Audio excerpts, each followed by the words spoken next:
My name is Erick Zeballos. I'm Deputy Director of the International Labour Organization office in Washington, D.C. And the International Labour Organization is the specialized agency of the United Nations that deals with the question of labor. And our mission is basically to promote decent work, labor rights, and job creation in the world. What's the relevancy of the global value chain framework for your work? Why is it a framework that you're interested in?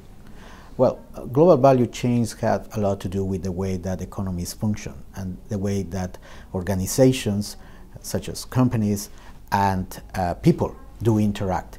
And at the heart of the ILO, we're a tripartite organization.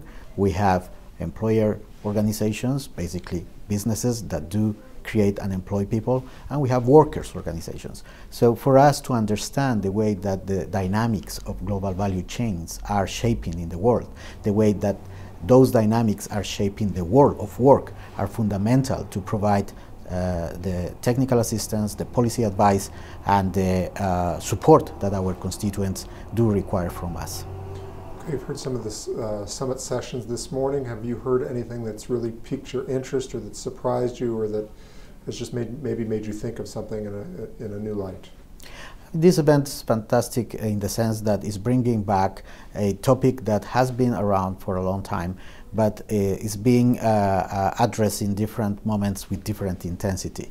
We are seeing a new momentum now where policymakers, academics, and others are starting to ask themselves how all these complex dynamics are evolving into a different world, a world that we can characterized as different as a result of the global economic crisis, where a lot of paradigms, a lot of conceptions, and a lot of views have been changing. And in that context, I believe that this event has been a fantastic opportunity to renew the dialogue and to revisit some of our concepts, some of our approaches, some of our understanding on how these different elements are fitting together. And more importantly, it gives an opportunity for us to look ahead in the sort of functions and the roles that our organizations have in order to try to not only understand what's coming up as a result of all this, but the way that we can operate and the way that we should be prepared to interact in this much more complex world. Okay, looking ahead to the next 3 years, 5 years, 10 years, what are the significant challenges that will be most important for your organization to try and grapple with, and how might the GVC framework help you deal with those challenges?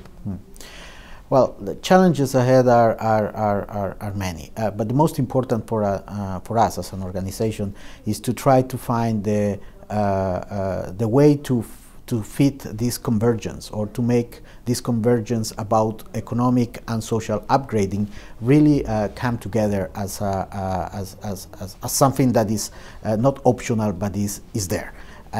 How to do that, it will depend on many factors. It will depend on the not only the understanding, the research, the data, but it will also depend a lot on the way that organizations are collaborating, working together in order to bring these different dimensions that look different but are part of the same issue.